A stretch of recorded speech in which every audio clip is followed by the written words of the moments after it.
Assalamualaikum semuanya. Hari ini kami akan menyampaikan materi yang berjudul Perjuangan Riau pada Masa Kemerdekaan Republik Indonesia.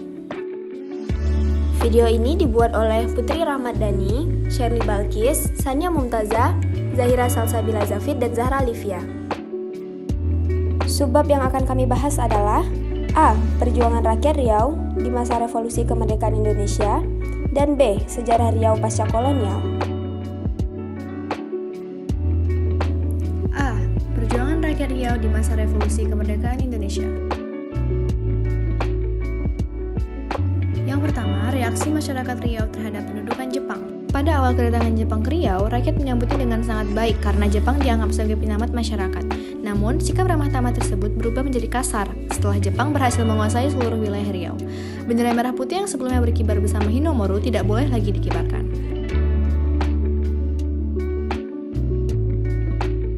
Untuk membujuk hati sultan dan raja-raja, diadakan musyawarah para raja atau Sultan Kaigi.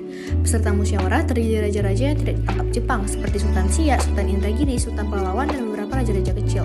Tidak lama setelah musyawarah, Jepang mulai menangkap raja-raja Rokan, dan rakyat Riau menjadi tidak simpati lagi ke Jepang, bahkan membencinya. Mulailah rakyat Riau melakukan perlawanan, baik melalui dakwah ataupun dengan alat senjata. Pemuda-pemuda mengadakan gerakan di bawah tanah yang dipimpin Mahmud Marzuki dan H.M. Amin. Gerakan itu dilakukan secara beranting dengan menyampaikan semangat nasional, memelihara persatuan, dan membangkitkan rasa kebencian terhadap Jepang. Alasannya, Jepang orang kafir dan semua perbuatan yang zalim harus ditantang karena tidak sesuai dengan ajaran Islam.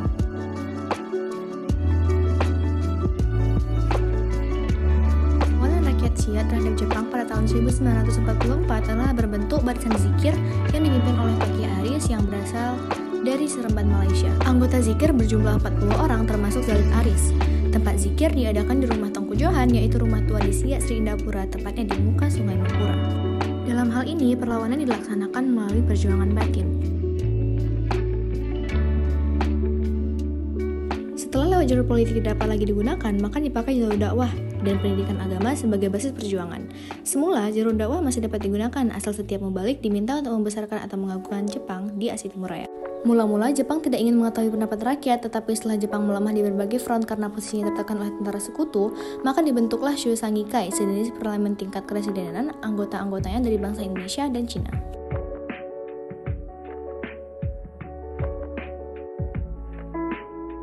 Tugas Shusangikai untuk melancarkan pemerintahan Jepang. Fungsi Shusangikai, tempat menyampaikan pendapat Jepang bila akan melakukan tindakan terhadap rakyat, tetapi tetap di bawah tekanan militer Jepang. Mahmud Marzuki sebagai seorang anggota Shusangikai terus memberikan dakwah kepada rakyat. Penyampaian semangat nasional dilakukan secara halus dan bijaksana. Akhirnya, cara dakwah itu pun dilarang pemerintahan militer Jepang. Yang kedua, sikap antipati terhadap masyarakat Jepang. Masyarakat Riau mulai melakukan perlawanan terhadap Jepang. Penyebab perontakan adalah reaksi atas penangkapan Datuk Wah Entol.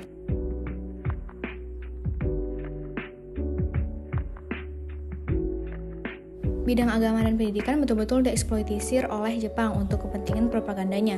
Bidang lain yang menyangkut hidup rakyat langsung diabaikan seperti bidang kesehatan dan bahan pokok kebutuhan rakyat. Obat-obatan tidak ada dan rakyat kembali pada obat-obatan tradisional, yaitu daun-daun dan akar-akar kayu yang tidak terjamin tingkat keberhasilannya. Karena itu, kesehatan rakyat sangat menurun ditambah pula dengan kekurangan bahan makanan. Penyakit menular tak dapat dibasmi dan rata-rata penduduk menderita malaria dan penyakit kulit. Binatang turno yang banyak di sela-sela kain dan goni yang mereka pakai menggigitnya dan salah satu penyebab penyakit kulit. Bahan kebutuhan sehari-hari hanya dapat diperoleh melalui kumiai atau koperasi. Dengan mendapatkan kartu kumiai tersebut, beras atau padi dicatu dengan yang terkadang dicampur dengan jagung. Di samping itu, makanan pokok rakyat terpaksa dibantu dengan ubi kayu atau sagu yang perbandingannya kira-kira 1 beras 4 ubi atau sagu. Penderitaan yang diterima para pemuda Indragiri selama mengerjakan jalan kereta api sampai beritanya kepada Sultan Indragiri. Akibat tindakan Jepang tersebut, maka Sultan menentang dan tidak mau lagi mengirimkan rakyatnya untuk bekerja di Logas. Daerah utama sebagai penghasil padi adalah Tembilahan dan Pasir Pengarayan. Setelah seluruh padi terkumpul, alangkah kecewanya rakyat karena seluruh produksi dikuasai oleh Jepang dan disimpan di dalam gudang-gudang Jepang, dan kepada rakyat penghasil hanya ditinggalkan paling banyak untuk dapat makan supaya jangan mati saja. Rakyat Pasir Pengarayan mulai menyembunyikan hasil panennya di dalam hutan dan menyerahkan padi-padi hampa ke gudangnya Jepang. Sistem yang mereka lakukan mula-mula memisahkan padi yang berisi dengan padi yang hampa. Bagian padi yang disimpan rakyat adalah padi yang berisi, sisanya ditambah dengan yang hampa diserahkan kepada Jepang. Untuk menindak sikap rakyat itu, pemerintah Jepang mengirim beberapa orang junsa atau polisi ke Pantai Baru untuk menangkapi penduduk-penduduk yang membangkang tersebut. Mereka tidak bersedia ditangkap sehingga terjadilah perlawanan bersenjata, sehingga seorang junsa tewas dan seorang lagi luka berat, sedang pihak rakyat tidak ada korban. Pemerintah Jepang memaksa Kucho sendiri pergi menangkap rakyat dan melawan tersebut. Dengan beberapa orang junsa, Kucho berangkat ke Pantai Baru yang akibatnya terjadi perlawanan rakyat. Kucho, Majid, dan beberapa orang junsa tewas dan senjata karaben dapat dirampas oleh rakyat. Berikut adalah tampak dari senjata karaben.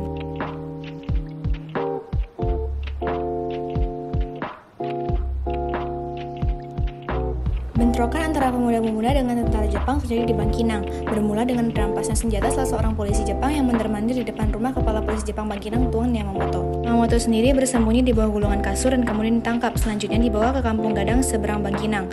Sore harinya didapat meloloskan diri dan lari ke Pekanbaru. 3. Penderitaan Romusa dan masyarakat Riau. A. Pembangunan pendudukan Jepang. Pembuatan jalan kereta api Muaro Sijunjung Pekanbaru menurut ahli militer Jepang mempunyai arti penting dan jangkauan yang strategis untuk memperkuat pertahanan di wilayah yang mereka duduki. Disebut strategis karena di daerah Riau terdapat pelabuhan samudera di Dumai dan Sungai Siak. Di daerah Riau juga didapat tambang minyak bumi. B. Usaha mendapatkan tenaga kerja. Pekerjaan yang banyak akan menuntut tenaga kerja yang lebih banyak pula, perlunya tenaga ahli, dan tersedianya peralatan. Hal inilah yang menjadi masalah yang sangat berat bagi Jepang. Sebagian besar daerah yang akan dilewati rel kereta api adalah daerah yang berpenduduk jarang. Untuk mengatasi hal itu, didatangkanlah tenaga kerja dari Jawa. C. Penderitaan tenaga kerja paksa. Pemuda-pemuda yang berasal dari sekitar Pasir Pengarayan diwajibkan bergotong royong membuat jalan raya dari Kota Pinang lewat hutan Mahato menuju Pasir Pengarayan. Jepang memaksa mereka bekerja siang dan malam, sementara itu makanan yang mereka terima sangat sedikit. Pemondokan dan lingkungan yang tidak baik, serta saat mereka bekerja akan diawasi secara ketat, sehingga setiap saat selalu diabsen dan apabila malas dipukul, ditendang, dan disiksa. Makam para Romusa yang menjadi korban pembuatan rel kereta api yang waktu itu terkenal dengan Jalan Kereta Api Loge, banyak tersebar di sepanjang jalan. Yang terbesar adalah di Simpang 3 Pekanbaru. Oleh Gubernur Riau almarhum Subranta Siswanto pada tanggal 10 November tahun 1978 telah didirikan Monumen Pahlawan Kerja dengan tujuan untuk mengenang pengorbanan bangsa Indonesia yang dipekerjakan sebagai Romusa. D. Penderitaan rakyat Riau. Penderitaan tidak hanya dirasakan oleh tenaga kerja paksa saja, juga terjadi pada rakyat Riau lainnya yang tidak ikut bekerja dalam pembangunan Jepang. Di Tembilahan, rakyat diperintahkan Jepang untuk menyediakan serabut kelapa yang akan dipergunakan Jepang untuk membuat alas kaki. Untuk mendapatkan serabut kelapa ini sangat sukar. Apalagi Jepang memaksa rakyat untuk menyediakan sejumlah lebih kurang 2 kg setiap hari. Waktu tersita untuk memenuhi perintah Jepang itu. Menentang perintah akan mendapatkan hukuman yang ditakuti rakyat. Hasil pertanian sangat penting di daerah Kampar. Semenjak pemerintahan Jepang, hasil pertanian itu khususnya padi sangat berkurang, bahkan tidak mencukupi lagi. Rakyat Riau yang tidak ikut mengerjakan proyek Jepang harus mengintensifkan penanaman padi dan palawija, serta memperluas lahan pertanian untuk menyiapkan cadangan makanan keperluan perang Jepang. Selesai panen, sebagian besar dari hasilnya harus diserahkan kepada pemerintah Jepang. Demikian juga hasil ternak. Selain itu, di setiap pekarangan rumah penduduk diperintahkan pula supaya menanam pohon jarak. Kehidupan rakyat semakin lama semakin parah. Banyak penduduk daerah Kampar yang kelaparan. 4. Situasi menjelang kemerdekaan. A. Jepang mengambil hati rakyat. Situasi Jepang dalam Perang Pasifik makin mundur. Sekutu dapat mengalahkan Jepang di semua front. Gerakan ofensif yang semula dapat mengalahkan tentara sekutu berubah menjadi defensif. Dalam keadaan yang semakin genting itu, Jepang berusaha mencari dukungan dan bantuan dari rakyat Indonesia. Jepang menggunakan taktik pendekatan yang sangat simpatik, yaitu dengan cara apabila mereka dipercaya akan diangkat menjadi junsa atau polisi, diberi gaji, dan diistimewakan. Orang-orang inilah yang digunakan Jepang untuk memungut pajak, merampas, dan memeras hasil pertanian rakyat. Di Siak, Jepang mengatakan kepada Sultan Siak Sri Indrapura bahwa mereka akan memberikan kemerdekaan kepada bangsa Indonesia, asalkan mau membantu Jepang dalam menghadapi serangan sekutu. Politik yang sebelumnya menyakiti hati rakyat berubah mendekati pemimpin rakyat agar mendapat simpati dari rakyatnya. Jepang juga membujuk rakyat dengan propagandanya menghidupkan semangat nasional berupa mengakui adanya tanah air Indonesia. Semua usaha Jepang tidak mendapat respon dari rakyat karena sudah terdorong membenci Jepang akibat tindak tanduk Jepang yang telah menyengsarakan rakyat. B. Perampasan senjata dan alat logistik Jepang. Kekalahan Jepang sudah tersebar di Indonesia. Di Indragiri, berita itu diterima dari Fujima sang selaku wakil resimen tentara Jepang yang berkedudukan di Air Molek. Segera diadakan pertemuan antar kelompok pemuda dengan Fujima sang Indragiri. Fujima sang berjanji untuk membantu perjuangan rakyat Indragiri mencapai bangsa yang berdaulat. Sebagai tanda persetujuan itu, ia menyerahkan pedang samurai, pistol, dan ransel.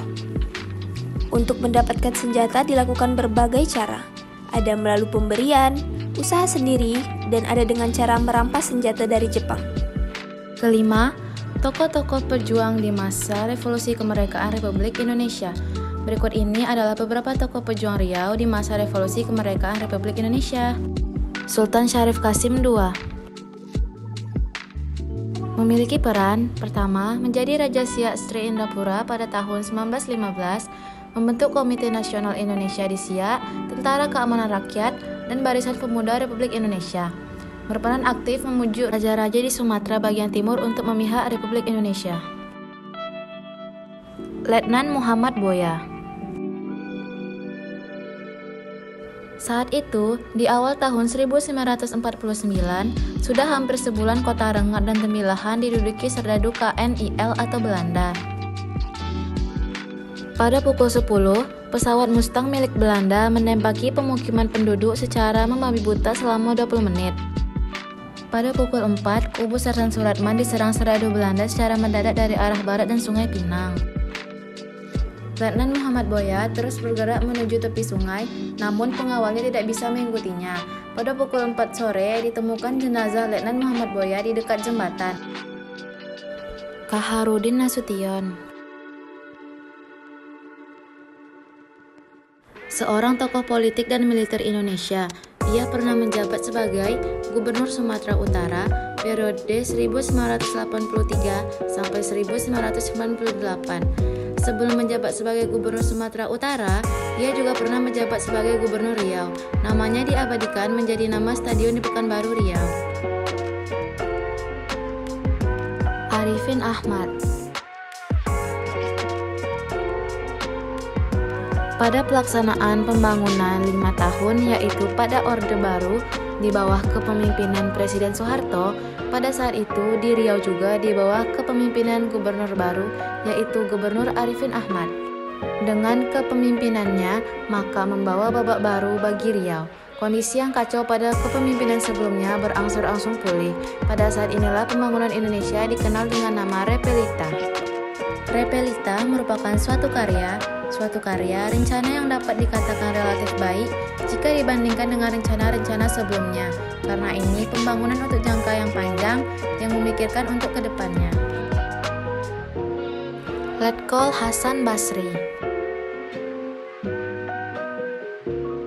Letkol Hasan Basri saat masih bertugas menilai perlu adanya basis tentara di kota Selat Panjang karena ibu kota Kabupaten Kepulauan Meranti itu terdiri dari berbagai etnis sehingga rawan terhadap hal-hal yang mengganggu stabilitas nasional. Salah satu upaya beliau adalah membentuk Badan Keamanan Rakyat di Selat Panjang di bawah Presiden Riau pada 1 November 1945. B. Sejarah Riau pasca kolonial. 1. Pembentukan Provinsi Riau. Setelah daerah-daerah Republik Indonesia diserahkan oleh Belanda, konsolidasi pemerintahan mulai diadakan dan Undang-Undang Nomor 22 Tahun 1948 mulai direalisasikan. Berdasarkan Undang-Undang Nomor 22 Tahun 1948, selain status keresidenan, status kewedanan juga dihapus untuk memperpendek tangga hierarki. A. Kongres Pemuda Riau. tanggal 17 Oktober 1954 di Pekanbaru muncul gerakan yang dipelopori beberapa pemuka masyarakat Riau yang menginginkan daerah otonomi sendiri. Gerakan ini ditandai dengan diadakannya Kongres Pemuda Riau. Perjuangan pada tingkat DPRDS. Tanggal 22 Maret diselenggarakan Kongres Komisariat Pemuda Riau dan Kepulauan 1955. C. Kongres Rakyat Riau. Hasil Kongres Rakyat Riau 1 memberikan beberapa keputusan penting, dapat dilihat sebagai berikut.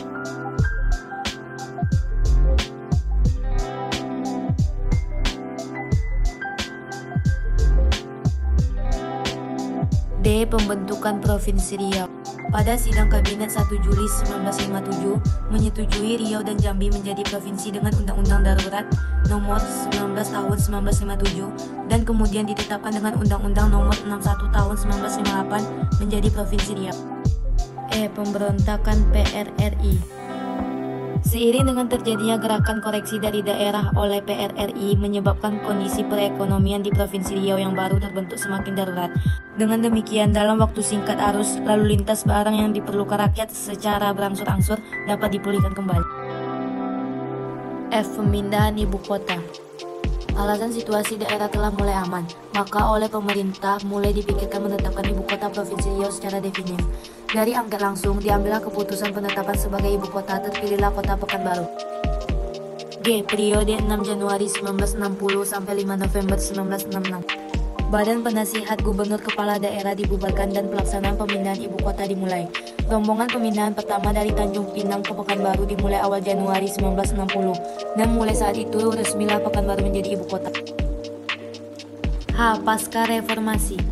Seiring dengan berhembusnya angin reformasi telah memberikan perubahan drastis terhadap negeri ini. Terhitung mulai tanggal 1 Januari 2004, Kepulauan Riau resmi menjadi provinsi ke-32 di Indonesia. Itu berarti Provinsi Riau yang dulunya terdiri dari 16 kabupaten atau kota, sekarang hanya menjadi 12 kabupaten atau kota saja. Dalam susunan baru tersebut, daerah Riau dibagi menjadi 4 kabupaten, yaitu sebagai berikut. Dari wilayah yang di atas, jelas terlihat adanya keperbedaan struktur, tanpa ada perubahan. Adapun yang berubah hanyalah batas kabupaten-kabupaten tersebut. 2. Pemerintahan di Riau sejak kemerdekaan sampai sekarang. Setelah daerah-daerah Republik Indonesia diserahkan oleh Belanda, konsolidasi pemerintahan mulai diadakan dan Undang-Undang Nomor 22 Tahun 1948 mulai direalisasikan. Selain status kepresidenan, status kewedanan juga dihapus untuk memperpendek tengah hierarki. Kabupaten Kampar dan Indragiri yang sudah sesuai dengan UUD Nomor 22 Tahun 1948 dianggap sebagai daerah yang telah berotonomi. Dengan demikian dibentuklah Dewan Perwakilan Rakyat Daerah Kabupaten dan Wilayah. Adapun Kabupaten Bengkalis dan Kabupaten Kepulauan Riau hanya memiliki DPRD tingkat kabupaten saja. Kekacauan struktur tersebut mengakibatkan kurang kontrol pemerintahan pada daerah yang berstatus wilayah. Dan pada tahun 1994, status wilayah dihapuskan dan dikembalikan ke dalam status kewedanan dan kecamatan, yang merupakan daerah administrasi baka, tidak berotonomi. Demikian pula, residen koordinator yang semula statusnya tidak jelas diganti dengan residen. Pemerintahan otonomi tersebut tidak berjalan sesuai yang diharapkan karena adanya perimbangan keuangan antara kabupaten dan provinsi yang tidak seimbang. 3. Pendidikan di Riau sejak kemerdekaan sampai sekarang. Sekolah teknik mula-mula dibuka di Pekanbaru dan Tanjung Pinang, yaitu Sekolah Teknik Bagian Kayu dan Besi. Sekolah Pertanian berupa kursus dibuka di Pertanian Marpoyan. Kursus pertanian tersebut kemudian dijadikan Sekolah Pertanian Menengah Atas atau SPMA. Untuk keterampilan kewanitaan dibuka SKP di Pekanbaru, Tanjung Pinang, dan Siak Sri Indrapura. Sekolah agama yang mula-mula dibuka ialah pesantren modern, tetapi sayangnya pesantren itu tidak dapat dilanjutkan. Pada awal penyerahan kedaulatan di Riau dibenarkan adanya sekolah-sekolah bangsa asing. Kemudian sekolah-sekolah bangsa asing itu tidak diizinkan beroperasi lagi. Di kota dan kampung terdapat banyak madrasah yang mengajarkan pengajian Al-Quran dan agama Islam. Di beberapa masjid diadakan pula kuliah subuh oleh mubalik. 4. Perekonomian dan pembangunan di Riau sejak kemerdekaan sampai sekarang. A. Perdagangan barter. Usai pemulihan kedaulatan Republik Indonesia di Riau Daratan, sistem perdagangan di Riau diatur oleh pemerintah. Perdagangan dengan Singapura dapat dilakukan sebagaimana perdagangan di dalam negeri. Barang yang masuk dari Singapura ke Kepulauan Riau bebas dari cukai. Sehingga jika dari kepulauan dimasukkan barang ke daerah Riau lainnya, tentu barang tersebut akan dikenakan cukai. B. Pengaruh Cina dalam perekonomian. Perdagangan pada umumnya telah dipegang oleh kaum pendatang dan bangsa asing Cina. Mereka telah tinggal menetap. Dalam perjanjian antara kerajaan Belanda dengan kerajaan Riau Lingga, pedagang-pedagang Cina yang telah menyebar menjadi masalah tersendiri. Dengan alasan melakukan pengawasan terhadap aktivitas Cina, Belanda menyebarkan petugas-petugasnya ke beberapa pulau. Kedudukan perdagangan Cina itu sudah sangat padat, sehingga jika mereka menghentikan kegiatannya, maka kehidupan rakyat akan menjadi kacau. Untuk mengatasi ketergantungan rakyat kepada pedagang-pedagang Cina, pemerintah mengeluarkan peraturan bahwa pedagang-pedagang Cina tidak boleh lagi melakukan kegiatan perdagangan di kampung-kampung. Pengalaman telah membuktikan bahwa persiapan sangat diperlukan. Pada masa konfrontasi dengan Malaysia dan Singapura, kegiatan pedagang-pedagang Cina di Kepulauan Riau otomatis terhentikan. Tak ada yang menampung barang yang diproduksi rakyat dan tak ada yang menyuplai bahan konsumsi rakyat. Keadaan tersebut memaksa rakyat untuk pergi ke Singapura dengan perahu secara sembunyi-sembunyi demi memenuhi keperluan hidup mereka. Dengan demikian, hubungan pulau tersebut dengan Singapura tak dapat dihentikan. Gimana? Seru kan materinya? Nah, itulah materi dari perjuangan Riau pada masa kemerdekaan Republik Indonesia. Mohon maaf bila ada kesalahan. Terima kasih.